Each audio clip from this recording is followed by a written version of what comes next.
हाँ जी बेटा, अब तक हमने चैप्टर में देखा कि किस प्रकार से जो हरिहर काका हैं वो अपने भाइयों के और महंत की बातों को आराम से सुनते हैं और ये सोचते हैं कि वो अपनी जमीन को किसके नाम करें। यहाँ तक हमने कर लिया था कि महंत उनको अपनी बातों में लेकर आता है कि वो अपनी जमीन को ठाकुर बाड़ी के नाम कर दें, लेकिन उनके भाई नहीं चाहते कि उनकी जमीन ठाकुर बाड़ी के नाम हो जाए। इसीलिए उनके भाई ये चाहते हैं कि वो जमीन जीते जी उनके नाम पे कर दें।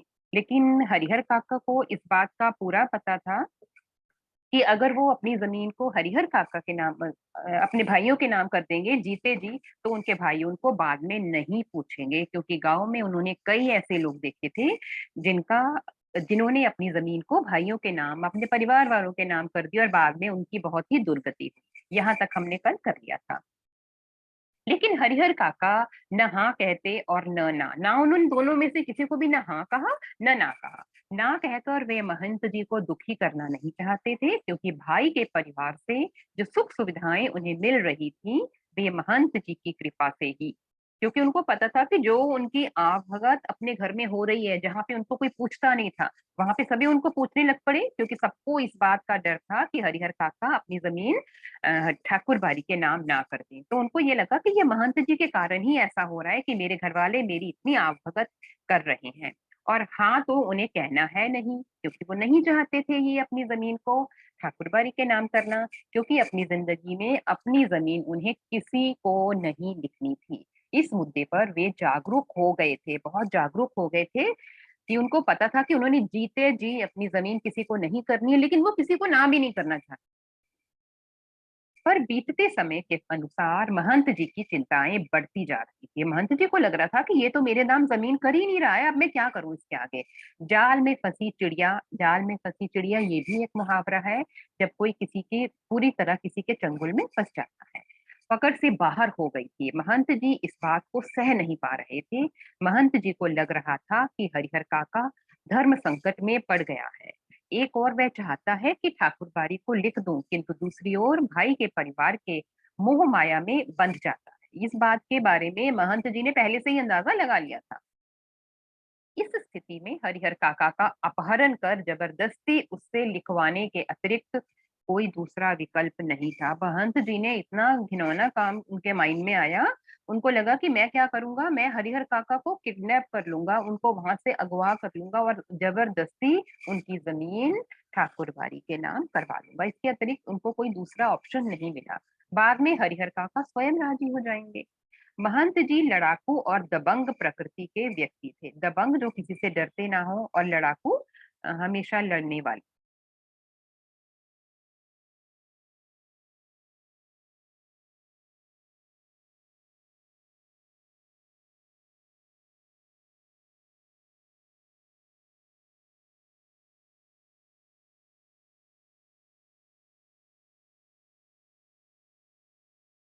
महंत जी को ये बिल्कुल भी बात सहन नहीं हो रही थी, लेकिन इस स्थिति से उनको ये लगा कि वो हरिहर काका का अपहरण कर लेंगे।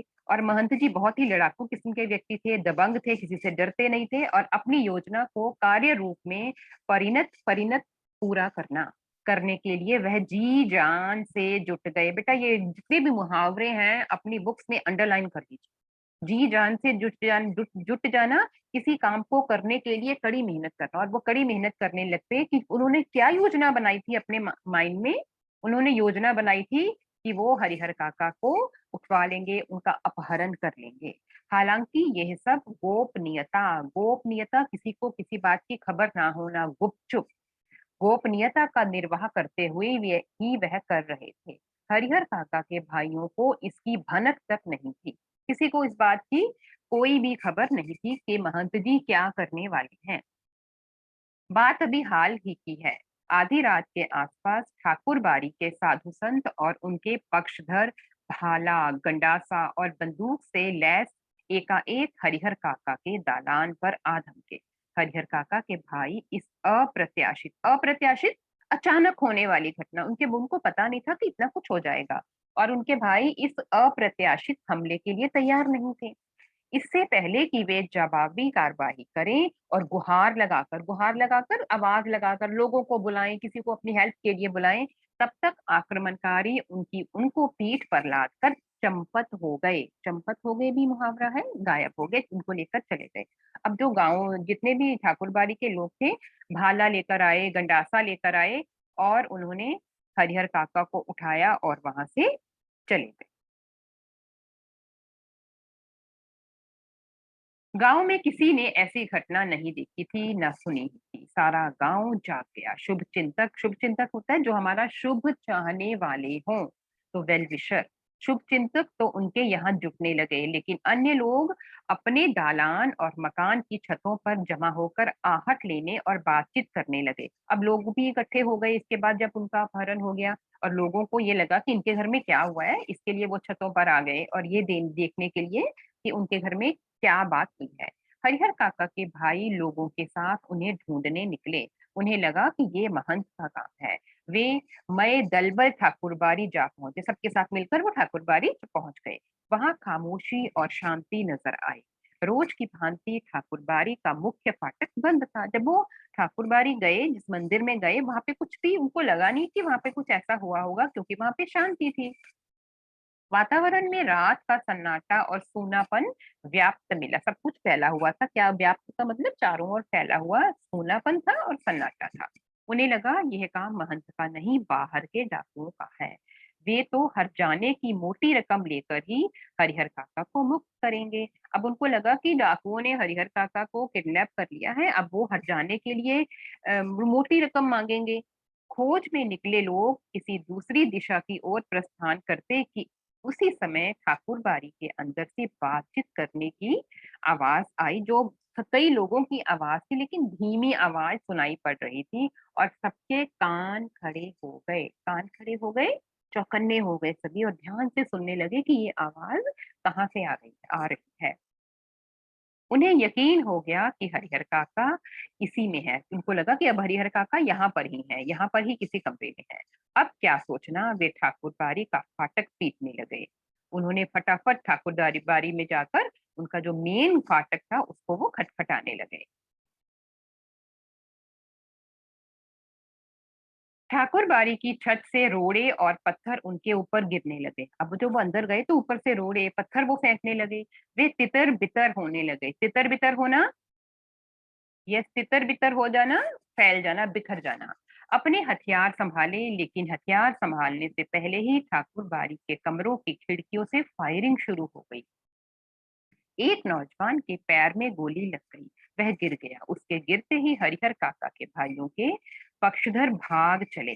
सिर्फ वे तीन भाई बचे रह गए। जो लोग हरिहर काका के साथ आए थे, वो जब उनको लगा कि यहाँ पे तो गोलियां चल पड़ी और वो भी वहां से भाग गए और हरिहर काका के तीन भाई ही वहां पर रह गए। अपने तीनों के बल पर इस युद्ध को जीतना उन्हें संभव नहीं जान पड़ा।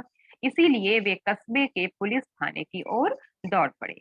इधर ठाकुर बाड़ी के भीतर महंत और उनके कुछ चंद विश्वासी साधु सादे और लिखे कागजों पर अनपढ़ हरिहर काका के अंगूठे के निशान जबरन ले रहे थे। अब वहां पे उन्होंने हरिहर काका को बांध दिया और जबरदस्ती एक सादे कागज पर हरिहर काका का अंगूठा वो ले रहे थे, क्योंकि वो हरिहर काका अनपढ़ थे। हरिहर काका तो महंत के इस व्यवहार से जैसे आसमान से जमीन पर आ गए हों। उनको लगा ही नहीं कि हरि जो महंत है वो इतना बुरा काम कर सकता है। उन्होंने सपने में भी नहीं सोचा था कि महंत जी इस रूप में भी आएंगे। जिस महंत को वे आदरणीय एवं श्रद्धेय समझते हैं, जिनका इतना आदर करते हैं, जिन पर उनकी अटूट श्रद्धा थी, वह महंत अब उन्हें घृणित घृणित घृणा करने योग्य, जो घृणा करने योग्य, दुराचारी, दुर प्लस आचारी, दुर बुरा आचार व्यवहार करने वाला, तो इतना बुरा व्यवहार करने वाला और घृणा करने वाला और पापी नजर आने लगा। उनकी आंखें खुल गई कि ये जो महंत है, ये इतना बुरा हो सकता है। अब वह उस महंत की सूरत भी देखना नहीं चाहते थे। अब अपने भाइयों का परिवार महंत की तुलना में उन्हें ज्यादा पवित्र, नेक और अच्छा लगने लगा था। हरिहर काका ठाकुर बाड़ी से अपने घर पहुंचने के लिए बेचैन थे, लेकिन लोग उन्हें पकड़े हुए थे और महंत जी उन्हें समझा रहे थे। वो चाहते थे कि वो अपने घर जाएं, लेकिन लोगों ने उन्हें पकड़ा हुआ था और उस समय हरिहर काका के मन में ये आया कि उनके भाई ही उनका सब कुछ है। उनको अपनी गलती का भी थोड़ा-सा एहसास हुआ कि जिस महंत पर उन्होंने इतना विश्वास किया था, वो इतना धोखेबाज था। और इसके मुकाबले उनको अपना परिवार, अपने भाई पवित्र और नेक नज़र आने लगे। हरिहर काका अब ये चाहते थे कि वो जल्दी से जल्दी अपने घर चले जाएँ, लेकिन उन लोगों ने उन्हें पकड़ा हुआ था और महंत जी उन्हें क्या समझा रहे थे? तुम्हारे भले के लिए ही ये सब किया गया था हरिहर। अभी तुम्हें लगेगा कि हम लोगों ने तुम्हारे साथ ज़ोर-ज़बरदस्ती की है, लेकिन बाद में तुम समझ जाओगे कि जिस धर्म संकट में तुम पड़े थे, उससे उबारने के लिए यही एकमात्र रास्ता था। देखो यहाँ पर भी जो महंत है उसको लग रहा है कि मैं अभी भी हरिहर काका को अपनी बातों में ले लूँगा। उसने यही कहा कि तुम्हें मुझे पता है कि तुम इस कश्मकश में थे कि तुम अपनी ज़मीन किसको दो, तो तुम्हारे आगे अब मैंने ये फैसला रख दिया है कि तुम ये ज़मीन ठाकुर बारी के नाम कर दो। बेशक तुम्हें अभी लगेगा कि मैं बुरा हूँ, मैंने ऐसा काम नहीं नहीं करना था, लेकिन बाद में तुम्हें लगेगा कि तुमने बिल्कुल सही कहा, सही किया है। इसीलिए तुम जल्दी से इस कागज़ पर अपना अंगूठा लगा दो। एक ओर ठाकुर बारी के भीतर जबरन अंगूठे का निशान लेने और पकड़ कर समझाने का कार्य चल रहा था, तो दूसरी ओर हरिहर काका के तीनों भाई सुबह होने से पहले ही पुलिस की जीप के साथ ठाकुर बारी आ पहुंचे। जीप से तीनों भाई, एक दारोगा दारोगा पुलिस इंस्पेक्टर और पुलिस के 8 जवान उतरे। देखो भाई जब गए तो भाई पुलिस गए, पुलिस चौकी गए, वहां से वो पुलिस वालों को बुलाकर ले आए। पुलिस इंचार्ज ने ठाकुर बारी के फाटक पर आवाज लगाई, दस्तक दी। अब दस्तक देना, दरवाजा खटखटाना, लेकिन अंदर से कोई जवाब नहीं। अब पुलिस के जवानों ने ठाकुर बारी के चारों तरफ घेरा डालना शुरू कर दिया। ठाकुर बारी अगर छोटी होती तो पुलिस के जवान आसानी से उसे घेर लेते, लेकिन विशाल काय बहुत बड़ी विशाल काय ठाकुर बारी को पुलिस के सीमित जवान घेर सकने में असमर्थ साबित हो रहे थे। हमने पहले देखा कि ठाकुर बारी का जो एरिया था वो बहुत ज्यादा बढ़ गया था और ये जो 7-8 जवान थे, इनके लिए ये मुश्किल था कि वो पूरी ठाकुरबाड़ी को घेरें और अपना-अपना सभी ने क्या किया, अपना-अपना मोर्चा सँभाला और सुबह की प्रतीक्षा करने लगे। हरिहर काका के भाइयों ने सोचा था कि जब वे पुलिस के साथ ठाकुरबाड़ी पहुंचेंगे तो ठाकुरबाड़ी के भीतर से हमले होंगे और साधु संत रंगे हाथों पकड़ लिए जाएंगे। रंगे हाथों पकड़ना एकदम, जिसको हम चोरी करते हुए उसी टाइम पे पकड़ लेते हैं, गुनाह करते हुए।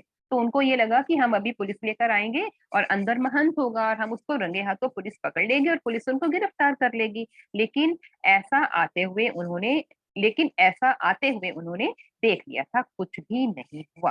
ठाकुरबाड़ी के अंदर से एक रोड़ा भी बाहर नहीं आया। शायद पुलिस को आते हुए देख उन्होंने पहले से ही देख लिया था। हो सकता है कि पुलिस को महंत ने पहले ही देख लिया हो। सुबह होने में अभी कुछ देर थी, इसलिए पुलिस इंचार्ज रह रहकर ठाकुरबाड़ी का फाटक खोलने और साधु संतों को आत्मसमर्पण करने के लिए आवाज लगा रहे थे। साथ ही पुलिस वर्ग की ओर से हवाई फायरिंग भी किए जा रहे थे, लेकिन ठाकुरबाड़ी की ओर से कोई जवाब नहीं आ रहा था। अब ठाकुरबाड़ी के अंदर से कोई जवाब नहीं आ रहा था, जिसकी कि भाइयों को उम्मीद थी कि ऐसा होगा। सुबह तड़के एक वृद्ध साधु ने ठाकुर बारी का फाटक खोल दिया। उस साधु की उम्र 80 वर्ष से अधिक की होगी। वह लाठी के सहारे कांपते हुए खड़ा था। पुलिस इंचार्ज ने उस वृद्ध साधु के पास पहुंचकर हरिहर काका और ठाकुर बारी के महंत, पुजारी और अन्य साधुओं के बारे में पूछा, लेकिन उसने कुछ भी बताने से इनकार कर दिया। अब जब सुबह दरवाजा खुला, चौकीदार ने या हम जो उस साधु संत ऐसा होगा जो रात की रखवाली करता हो, उसने दरवाजा खोला, लेकिन उसने कुछ भी बताने से इनकार कर दिया। पुलिस इंचार्ज ने कई बार उससे पूछा, डांट लगाई, धमकियां दी, लेकिन हर बार एक ही वाक्य कहता, मुझे कुछ मालूम नहीं। ऐसे वक्त पुलिस के लोग मारपीट का सहारा लेकर भी बात उगलवाते हैं, लेकिन उस साधु की वय वय आयु उसकी आयु 80 वर्ष अगर उसकी उम्र थी, तो पुलिस वालों को लगा कि 80 वर्ष का है, इसको हम पीट नहीं सकते। पर पुलिस इंचार्ज को महटिया जाना पड़ा। उनको बिना किसी उनको मतलब कि अगर वो चाहते थे कि वो उसको पीटे, लेकिन उनको बिना अपना उद्देश्य साधे वहां से जाना पड़ा। वो अपना काम नहीं कर पाए, नजरअंदाज करना बह दिया। पुलिस इंचार्ज के नेतृत्व में पुलिस के जवान ठाकुर बाड़ी की तलाशी लेने आए। अब पुलिस जब वहां आ गई तो पुलिस को लगा कि अब हम यहाँ तक आए हैं तो हम ठाकुर बाड़ी की पूरी तलाशी लेंगे।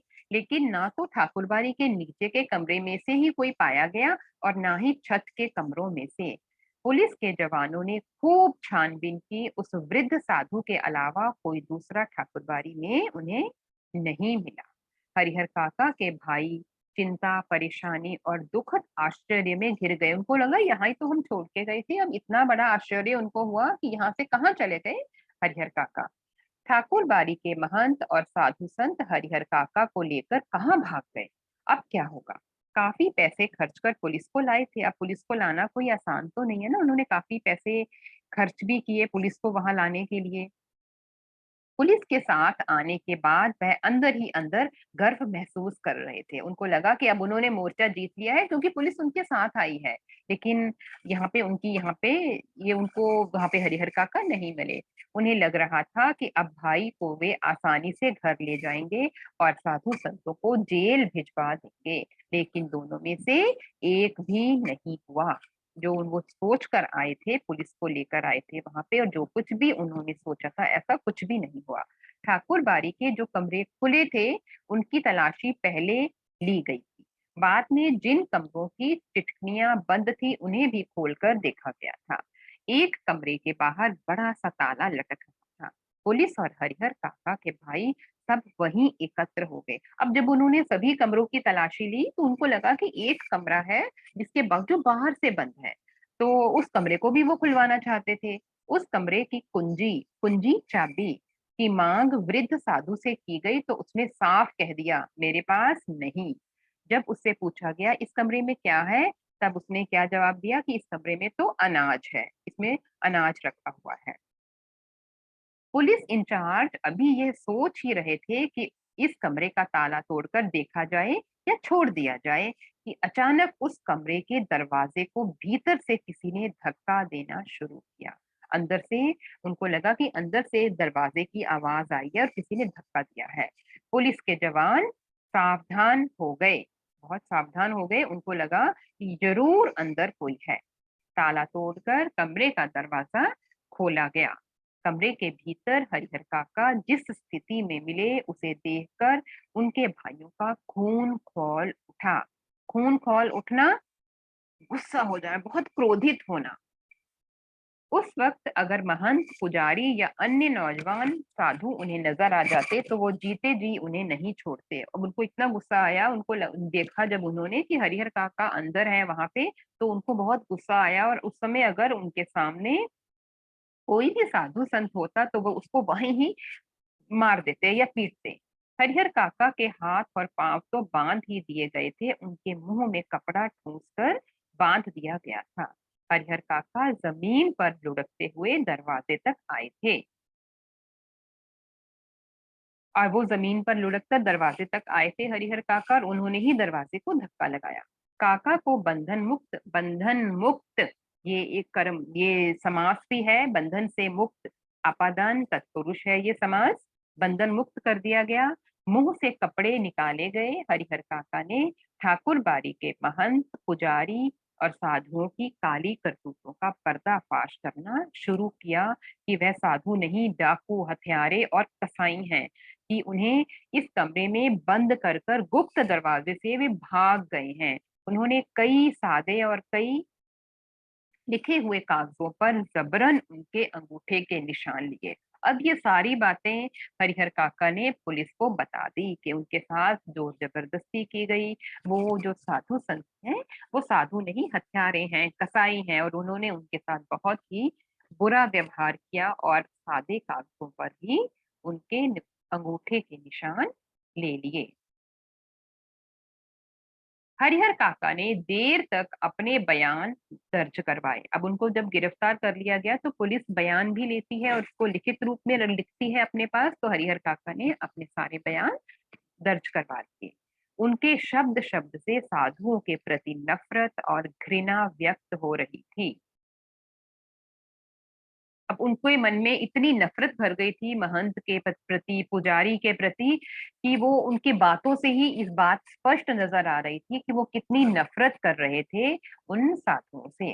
जीवन में कभी किसी के खिलाफ उन्होंने इतना नहीं कहा होगा जितना ठाकुर बाड़ी के महंत, पुजारी और साधुओं के बारे में कहा। अब हरिहर काका पुनः अपने भाइयों के परिवार के साथ रहने लगे थे। देखो एक पार्ट खत्म हो गया है। अब हमने यहाँ तक ये देखा कि गिरफ्तार कर लिया गया उन जो साधु संत हैं, उनके विरुद्ध बयान दर्ज करवाए गए और जो हरिहर काका है वो वापिस अपने परिवार के साथ अपने भाइयों के पास चले गए। इस बार उन्हें दालान पर नहीं घर के अंदर रखा गया था। पहले वो दालान में थे, घर के बाहर होता है बरामदा, लेकिन अब उनको अंदर रखा गया, अंदर के कमरे में उनको वो अंदर वाला कमरा उनको दिया गया। घर के अंदर रखा गया था। किसी बहुमूल्य वस्तु की तरह संजो कर छिपा कर, जैसे हम किसी बहुमूल्य वस्तु को, जो कीमती वस्तु होती है, उसे छिपा कर रखते हैं, बिल्कुल इसी तरह हरिहर काका को अंदर के कमरे में रखा गया। उनकी सुरक्षा के लिए रिश्ते नाते में जितने सूरमा थे, जितने भी रिश्ते नाते में जितने भी पहलवान थे, जितने भी पहलवान थे, जितने भी शक्तिशाली लोग थे, वो सभी आ गए और सबको बुला लिया गया। और वो, लेकिन वो कौन थे? वो उनके रिश्तेदार ही थे। हथियार जुटा लिए गए थे, चौबीसों घंटे पहरे दिए जाने लगे थे।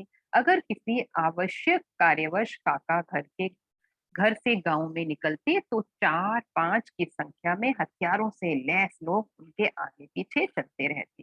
रात में चारों तरफ से घेर कर सोते। भाइयों ने ड्यूटी बांध ली थी। अब सभी भाइयों की ड्यूटी लग गई थी कि वो हरिहर काका को पूरी सुरक्षा देंगे।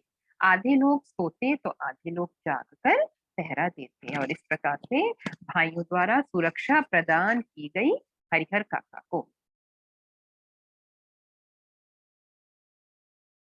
इधर ठाकुर बाड़ी का दृश्य भी बदल गया था। अब यहाँ पे हमारी कहानी खत्म नहीं हुई है। अब देखो ठाकुर बाड़ी में क्या क्या हो रहा है, अब हम वो देखेंगे।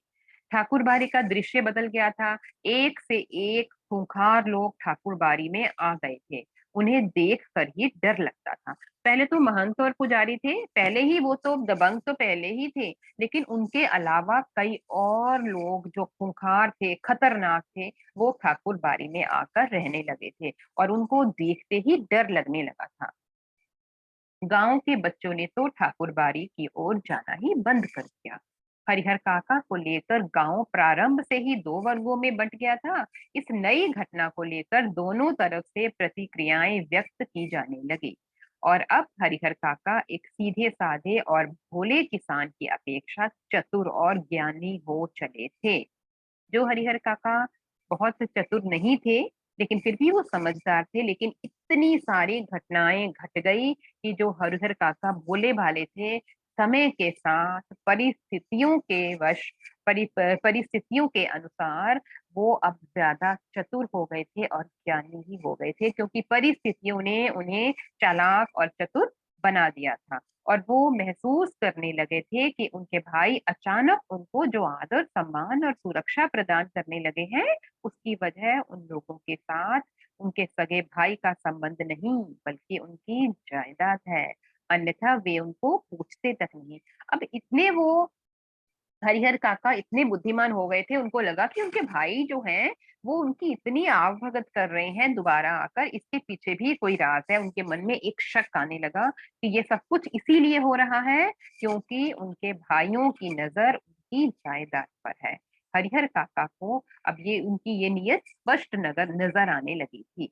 महंत की चिकनी चुपड़ी बातें, जब हम किसी को अपनी चिकनी चुपड़ी बातों में फंसाते हैं, मीठी मीठी बातें करके उसको अपने जाल में फंसाते हैं, और ये चिकनी चुपड़ी बातों के भीतर की सच्चाई भी वे अब जान चुके थे। महंत की सच्चाई उनको पहले ही पता चल गई थी, वो बिल्कुल जान चुके थे। ठाकुर जी के नाम पर वह अपना और अपने जैसे साधुओं का पेट पालता है। उसे धर्म और परमार्थ, परम प्लस अर्थ, ये भी संधि भी है यहाँ पे, परम प्लस अर्थ। इससे दूसरों के परोपकार से उसको कोई मतलब नहीं है। उसको किस चीज से मतलब है? अपने निजी स्वार्थ के लिए साधु होने और पूजा पाठ करने का ढोंग रचाया है महंत ने। साधु के बाने, बाने वेशभूषा जो कपड़ा पहना है उसको बाने कहते हैं कि मैंने ऐसा बाना पहना है जो हमारा रूप, जो हमारा भेष या रूपरेखा हमारी नजर आती है। साधु के बाने में महंत, पुजारी और उसके अन्य सहयोगी लोभी, लालची और कुकर्मी हैं। किसी भी तरह धन अर्जित कर बिना परिश्रम किए आराम से रहना चाहते हैं। अर्जित करना, कमाना। वो क्या चाहते हैं? वो किसी भी तरह से धन अर्जित करना चाहते हैं और वो भी बिना परिश्रम के। अपने घृणित इरादों को छुपाने के लिए ठाकुर बारी को उन्होंने माध्यम बनाया है। ये सारी बातें अब हरिहर काका को पता चल गई थी। एक ऐसा माध्यम जिस पर अविश्वास न किया जा सके। इसीलिए हरिहर काका ने मन ही मन तय किया कि अब महंत को वे अपने पास फटकने तक नहीं देंगे। साथ ही अपनी जिंदगी में अपनी जायदाद भाइयों को भी नहीं लिखेंगे। अन्यथा फिर वह दूध की मक्खी हो जाएंगे। दूध की मक्खी, वो जैसे दूध में से मक्खी निकाल के फेंक देते हैं हम, तो हरिहर काका को लगा कि वो दूध की मक्खी नहीं बनना चाहते हैं। वो नहीं चाहते हैं कि वो अपनी ज़मीन को अपने भाइयों के नाम करें और बाद में दूध की मक्खी हो जाएँ और लोग निकाल कर फेंक देंगे। उन्हें कोई पूछेगा तक नहीं और बुढ़ापे का दुःख बिताए नहीं बीतेगा।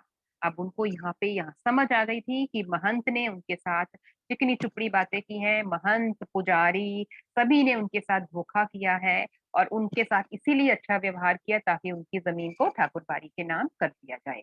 और इधर वो इस बात के लिए भी चौकन्ने हो गए थे कि जो उनके भाई उनके साथ अच्छा व्यवहार कर रहे हैं, ये इसके पीछे भी उनकी ज़मीन ही है। अब यहाँ तक ज़िंदगी के इस मोड़ तक आते हुए इतनी सारी घटनाओं के बाद बहुत ही बुद्धिमान बन गए थे हरिहर काका अनपढ़ होते हुए भी और उन्होंने ये फैसला लिया कि वो बुढ़ापे को दुःख में नहीं बिताएँगे, इसलिए अपनी ज़मीन को वो अपने भाइयों के नाम नहीं करेंगे।